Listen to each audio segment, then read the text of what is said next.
Good morning, this is Deepak. Thinking is a difficult art, and strategic thinking can be your life changer.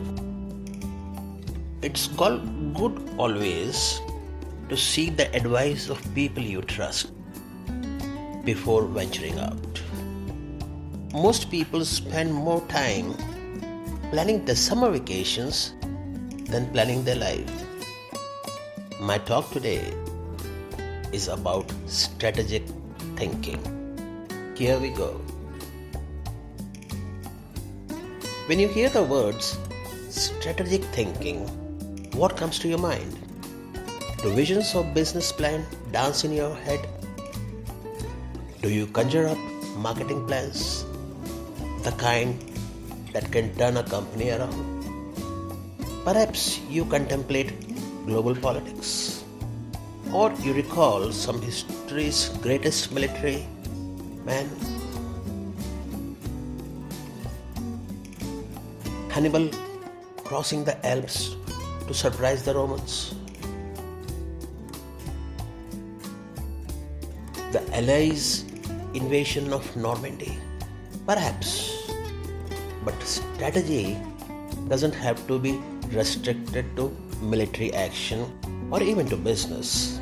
Strategic thinking can make a positive impact on any area of life. Most people try to plan their lives one day at a time. Some plan their lives 1 week at a time.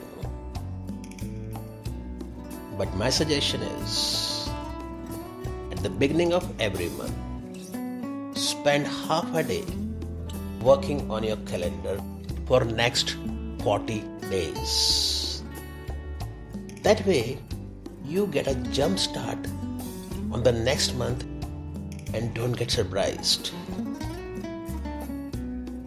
You can start by reviewing your travel schedule and planning activities with the family. You can review what projects, lessons, and other objectives you want to accomplish during those 5 or 6 weeks. Then you can start blocking out the days and times for thinking, writing, working, and meeting with people. You can also set time to do fun things such as seeing a show, playing golf, or watching a match.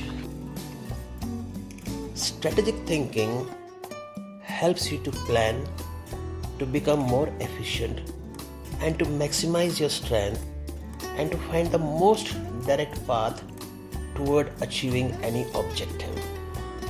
The benefits of strategic thinking are numerous. Here are the few reasons why you should adopt strategic thinking. Spanish novelist de Cervantes said, "The man who's prepared has won his battle half fought." Anything becomes simpler when it has a plan. Just about any difficult task can be made simpler with strategic thinking.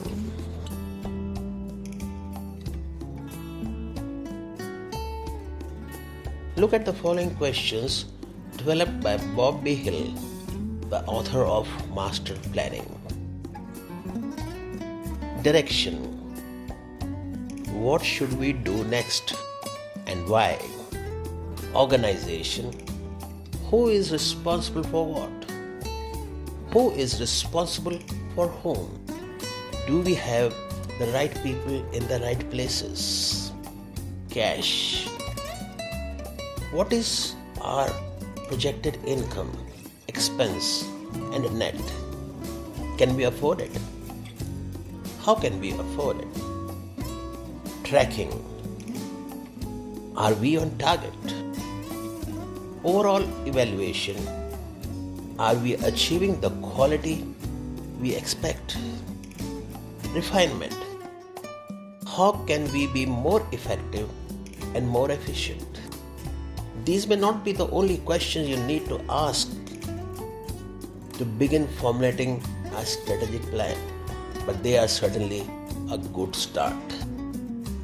General pattern observed: successful generals make plans to fit circumstances, but do not try to create circumstances to fit plans.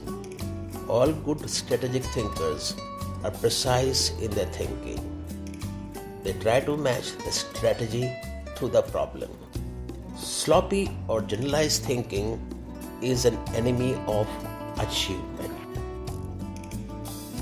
Strategic thinking is the bridge that links where you are to where you want to be. It gives direction and credibility today and increases your potential for success tomorrow. Anytime you shoot from the hip, you increase your margin for error. It is like a golfer stepping up to the golf ball and hitting it before lining up the shot. Misaligning a shot just a few degrees can send the ball 100 yards off target. Strategic thinking, however, greatly reduces that margin of error. It lines up your action with your objectives. Just as lining up a shot in golf helps you to put the ball closer to the pin. The better aligned you are with the target, the better the odds that you will be going in the right direction. One executive confided in another, "Our company has a short range plan and a long range plan. Our short range plan is to stay afloat long enough to make it to our long range plan." That's hardly a strategy. Yet, that's the position where some business leaders put themselves. Not only does it fail to build the business, but it also loses the respect of everyone involved with the business. The one with the plan is the one with the power. It doesn't matter in what kind of activity you are involved. Employees want to follow the business leader with good business plan. Children want to be with an adult who has the well thought out vacation plan. If you practice strategic thinking, others will listen to you and they will want to follow you. If you possess a position of leadership in any organization, strategic thinking is essential. To achieve desired results, there are following guidelines which you take to heart. The first step in strategic thinking is to break down an issue into smaller, more manageable parts so that you can focus on them more effectively. Henry Ford said, "Nothing in particularly is hard if you divide it into small jobs." How you break down an issue is up to you, whether it is by function, timetable, responsibility, purpose, or some other method. The point is that you need to break it down. Only one person in a million can juggle the whole thing in his head and think strategically to create solid, viable plans. Thousands of engineers can design bridges, calculate strains and stresses, and draw up specifications for machines. But the great engineer is the man who can tell whether the bridge or the machine should be built at all, where it should be built, and when. William Feather, in his book Business of Life, said, "Before it can be solved, a problem must be clearly defined." Too many people rush to solutions, and as a result, they end up solving the wrong problem. Once the real issues are identified, the solutions are often simple. No matter how you go about planning, take this advice. Start with obvious. When you tackle an issue or a plan that way, it brings unity and consensus to the theme because everyone sees those things. It's critical that you include your team as a part of your strategic thinking. Before you can implement your plan, you must make sure that you have the right people in place. If you have a wrong person, it's problem instead of potential. If it's a wrong place, frustration instead of fulfillment. If it's a wrong problem, wrong plan, grief instead of growth. Everything comes together, however, when you put together all three elements: the right person, the right place, and the right plan. Ulan Hendricks remarked, strategic thinking is like showering. You have to keep doing it.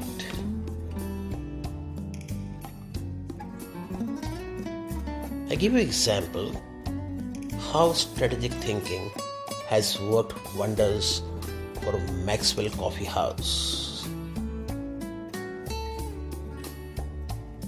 Celebration of Jewish Passover is celebrated by millions of American Jews. The American Jews, they read the order of service of their Seder or a Passover meal from a small booklet produced by Maxwell House Coffee. For more than 70 years, the coffee company has produced the booklet called Haggadah, and during those years, it has distributed to more than 40 million copies of it. How did Maxwell House come to supply the booklets? It was a result of strategic thinking. 80 years ago, a marketing man, Joseph Jacobs, advised the company that they could sell coffee during Passover if the product were certified kosher by a rabbi. Jacob suggested that they give away the Haggadah booklet, and by doing so, they could increase their sales. They have been creating the booklet and selling coffee during Passover ever since. That's what can happen when you unleash the power of strategic thinking. Thank you so much for listening. Have a nice day. Bye-bye.